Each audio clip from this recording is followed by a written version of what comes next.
আসসালামু আলাইকুম। আজ আমরা তৈরি করে দেখাবো ঝিঙ্গে বাটা।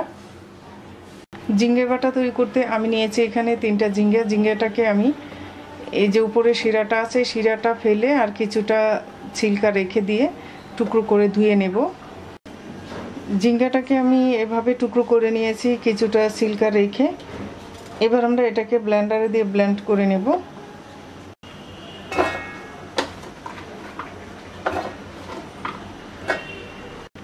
এর সাথে দিয়ে দিচ্ছি 5টা কাঁচামরিচ। এবার ব্লেন্ড করে নেব।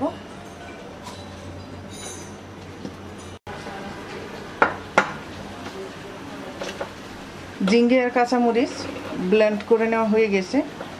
এবার আমরা এটাকে বাগার দেব। একটা কড়াইতে দিয়ে দিচ্ছি 4 টেবিল চামচ সরিষার তেল। তেলটা গরম হয়ে গেছে, 4টা শুকনো মরিচ ছিঁড়ে দিয়ে দিলাম। শুকনো মরিচটা হালকা একটু ভেজে নেব। দিয়ে দিচ্ছি 1/2 চা চামচ কালো জিরা। দিয়ে দিচ্ছি 5 কোয়া রসুন কুচি।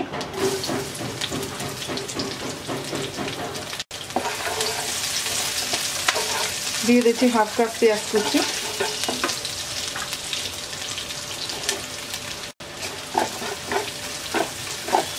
পেঁয়াজ রসুনটাকে হালকা ব্রাউন কালার করে ভেজে নেব। পেঁয়াজ রসুন হালকা ব্রাউন কালার করে ভেজে নেওয়া হয়ে গেছে। এবার দিয়ে দিচ্ছি কাঁচামরিচ আর জিঞ্জার পেস্ট।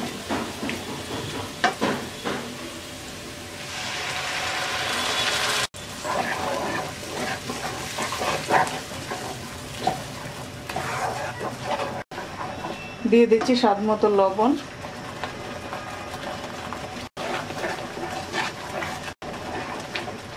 এবার অনবরত নেড়ে নেড়ে পানিটা ভালো করে শুকিয়ে নেব।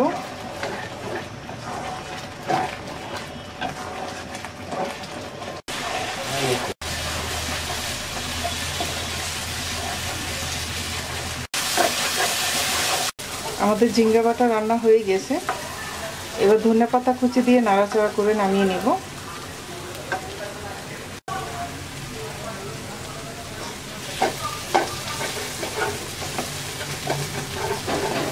তৈরি হয়ে গেছে আমাদের ঝিঙ্গে বাটা। আশা করি রেসিপিটি আপনাদের ভালো লাগবে। সবাই ভালো থাকবেন। আল্লাহ হাফেজ।